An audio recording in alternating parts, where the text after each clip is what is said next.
Hi everyone. Next we have gain, attenuation and decibels. Most circuits in electronic communication are used to manipulate signals to produce a desired result. Whatever the electronic circuits we are designing here, or whatever the circuits we are designing to do some alteration or manipulations on the signal and to get the desired result, whatever the results we want some amount of frequency, we want some amount of wavelength. To get that, we are going to design some of the communication circuits. Okay, all signal processing circuits involve gain and attenuation. Always whenever we are creating any of the processing circuits, always it will be having a gain or attenuation. Gain means increasing the amplitude value, or it will be increasing the actual value of your actual signal, that is amplitude. That this will be an input means if we are getting the output more than that, then it is called as gain. And if attenuation is removal of some amount of signal. See, this is your input actually, and if we are attenuating some amount of peak signals, then it is called as attenuation. This can be written as this. Okay, that is gain and attenuation. You can see here the gain means amplification. It is the ratio of a circuit's output to its input. That we can write it as AV is equal to gain, that is an output by input value. That is an voltage which is output we have got divided by voltage which is input we have given. Okay, that is for attenuation. Sorry, gain. A is equal to gain is equal to V out divided by V in. That you can see in the figure here. That amplifier we are using here, and V in is the voltage of the input signal, and after amplifying you will be getting the output voltage, that is V out. Normally it will be high compared to the input voltage. Therefore that from that you will get the proper gain signal, gain of the signal. Most amplifiers are also power amplifiers. So the same procedure can be used to calculate the power gain, that is AP. Till now we have seen with the voltage gain, power gain, where P in is the power input, P out is the power output.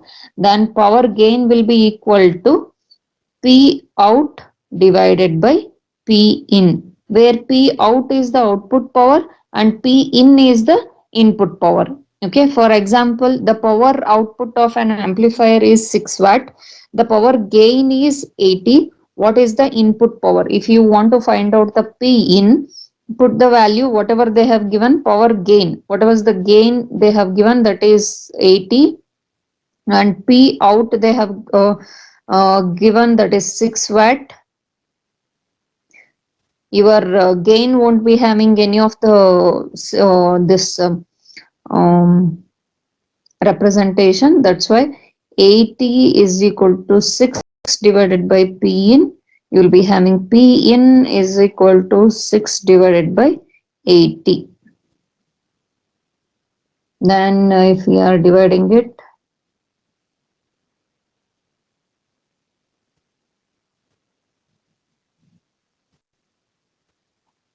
6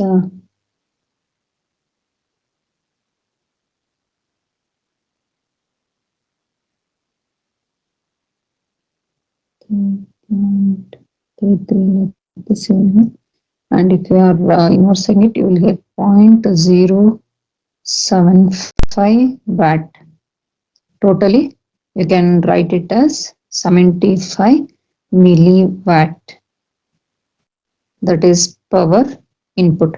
Whatever the power input we gave is 75 milliamp. The output we got is 6 watt. That is I think more than 1,000 times. Okay, that is a gain of the power. And an amplifier is a cascade when two or more stages are connected together, and the overall gain is the product of the individual circuit gains.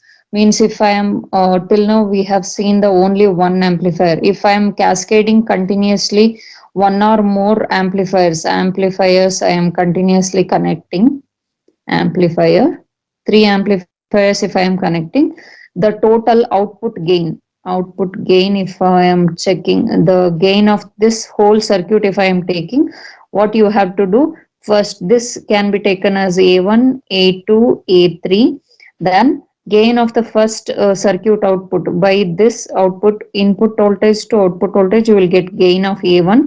From this input to output you will get a2, input to output you will get a3, and multiplication of a1 into a2 into a3, you will get the final final gain of the whole circuit, cascaded circuit. Okay, here one example they have given, three cascade amplifiers have power gains of 5, 2 and 70. The input power is 40 milliwatt. What is the output power? Related to power they have given, voltage and power both is same, a1 into a2 into a3, that is cascaded powers, they have power gains they have given, that is 5 into 2 into 17, you will get 170 as a overall power gain. And what they have given one more, input power gain, that is p in they have given, that is 40 milliwatt, and P out we have to find out, question mark, and that's why P out is equal to your AP into P in. Then AP is 170 into 40 into 10 raised to minus 3 is milli, and you will get 6.8 watt of output power, P out. That is an example related to cascaded gain. Next we have attenuation. Attenuation refers to the loss introduced by a circuit or component. If the output signal is lower in amplitude than the input, the circuit has loss or attenuation. As a gain is whatever the input we have given, from whatever the input give value we have given, from that if you are getting the more amount of output, that is in the amplitude, then it is a gain. Attenuation is whatever the input we have given, with respect to that if you are getting the less amount of output, then attenuation we have. You have got a loss in the signal, that is taken as attenuation. Letter A is used to represent the attenuation. A is equal to output by input, that is taken as V out by V in. Circuit that introduces attenuation have a gain that is less than 1. Means if attenuation occurs, A will be always less than 1. It won't be more than 1, because V out will be lesser compared to V in. That's why. With cascade circuits, the total attenuation is product of individual attenuation, as we have seen with same A1 into A2 into A3. Three circuits are there. If I am taking three circuits cascaded with each other, and you have got a loss of A1, A2, A3, attenuation of A1, A2 and A3. If you are multiplying final attenuation, you will get A1 into A2 into A3. In that way, you can represent it.